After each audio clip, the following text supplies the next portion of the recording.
네, 안녕하세요. 오늘은 디지털 회로 설계 실무 12번째 강의로 이제 오늘부터 순차 회로를 위한 베를로그 HDL 학습을 시작하도록 하겠습니다. 오늘은 그 첫 번째 순차 회로에 대한 첫 번째 시간으로 디플립플럽을 중심으로 순차 회로 설계를 위한 베를로그 HDL 문법들 그리고 디플립플럽의 동작의 특징들에 대해서 살펴보도록 하겠습니다.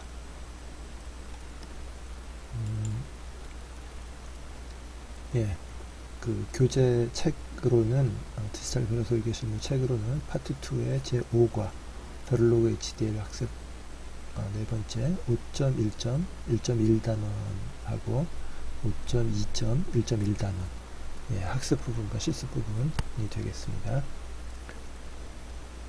예, 순차 회로라고 하면 먼저 순차 회로의 정의를 살펴보겠는데 클럭이 발생할 때 데이터를 출력하고 다음 클럭이 발생할 때까지 그 값을 유지하는 회로가 되겠습니다. 순차 회로의 종류로는 디플립플럽, 레지스터, 카운터 등 여러 가지 순차 회로들이 있습니다. 여러분들이 지난 강의까지 학습하셨던 조합 회로와 순차 회로 이것이 합쳐져서 디지털 회로를 구성하는 핵심 요소가 되겠습니다. 순차 회로만으로 존재하는 회로도 거의 없고요.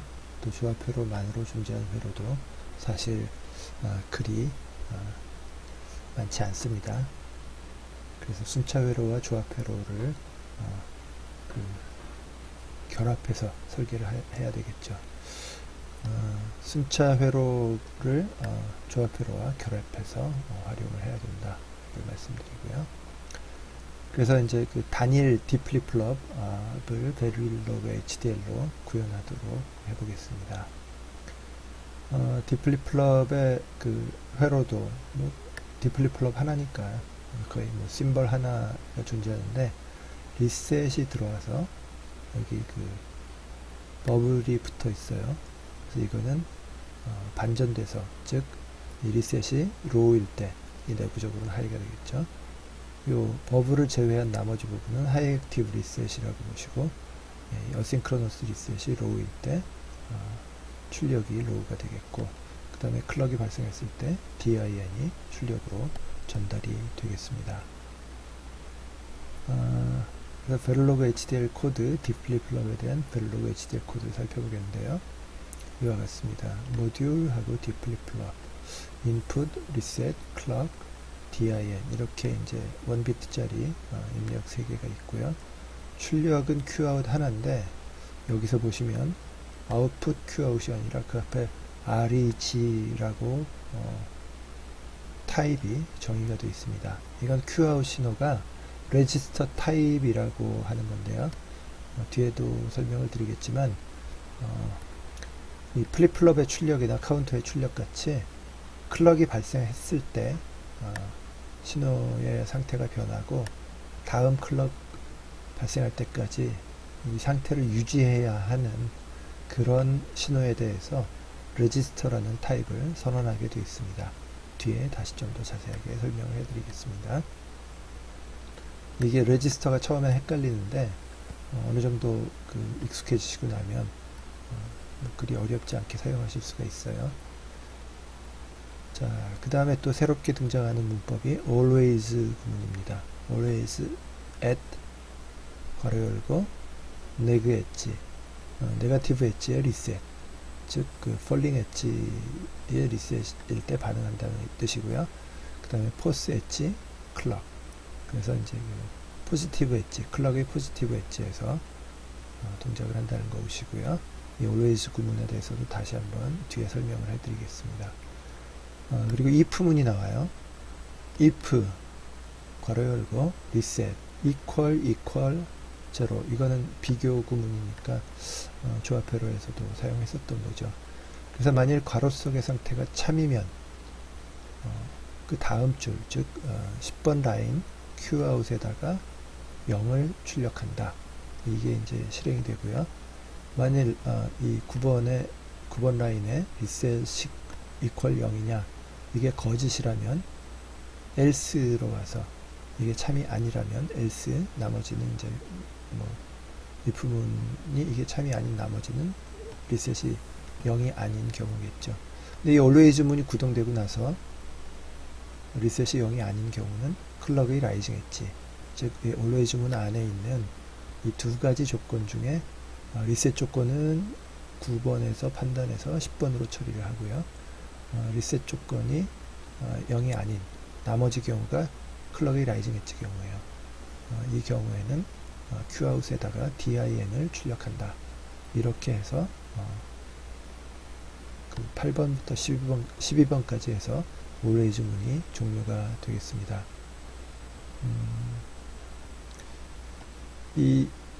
여기서 좀 주의하셔야 될 게 뭐냐면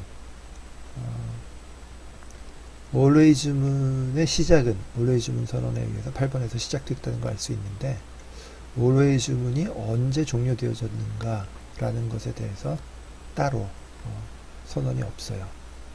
그래서 그냥 if 문도 else 다음에 뭐 end if 이런 게 없어서 그 다음 조건이 끝나는 12번 라인에서 if 문도 끝나고 always 문도 종료가 된다라고 하는 거.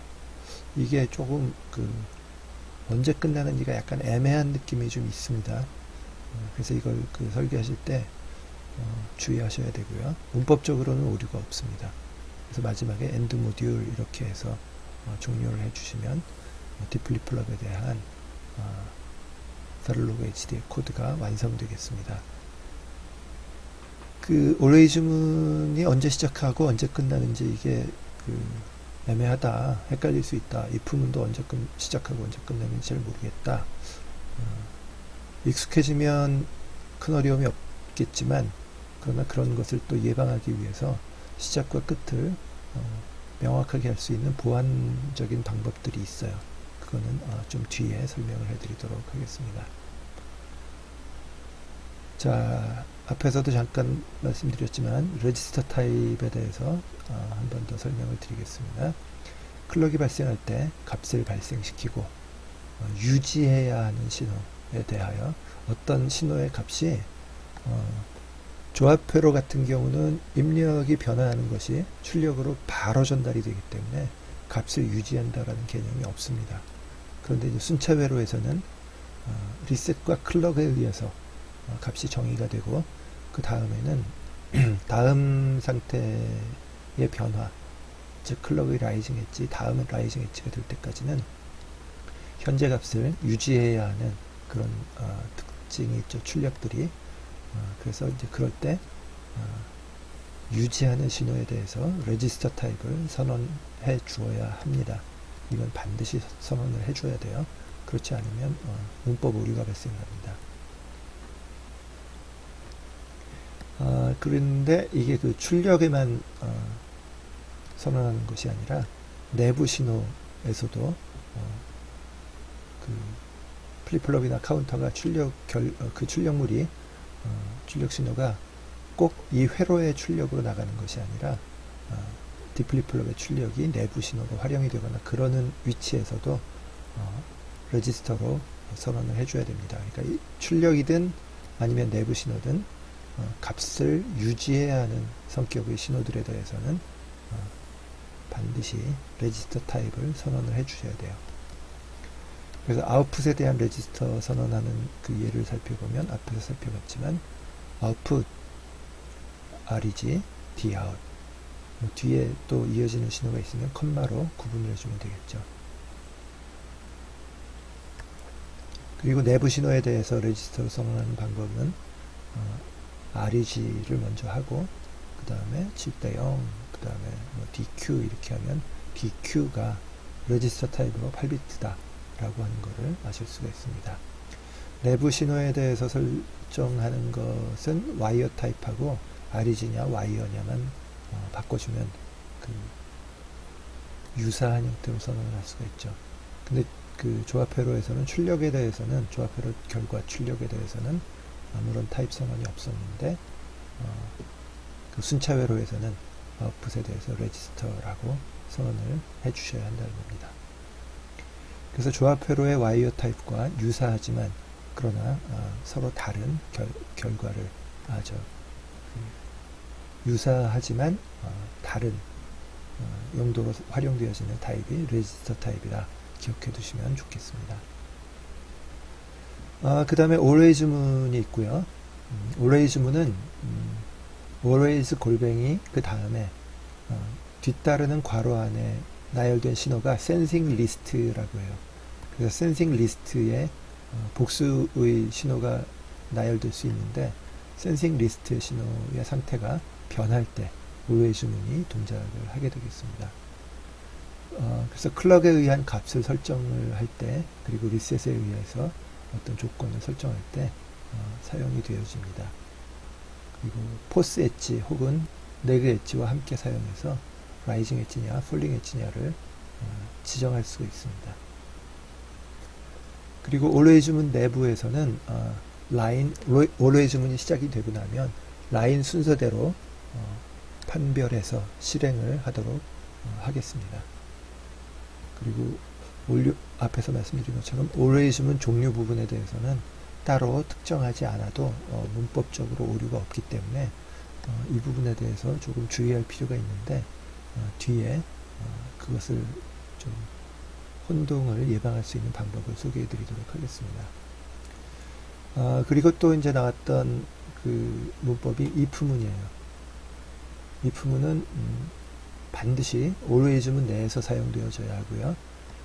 참이냐 거짓이냐에 대한 판단을 해서 참이면 A를 선택하고 거짓이면 B를 선택한다. 이렇게 2대1 선택을 위해서 사용이 되어지는 문법이 되겠습니다.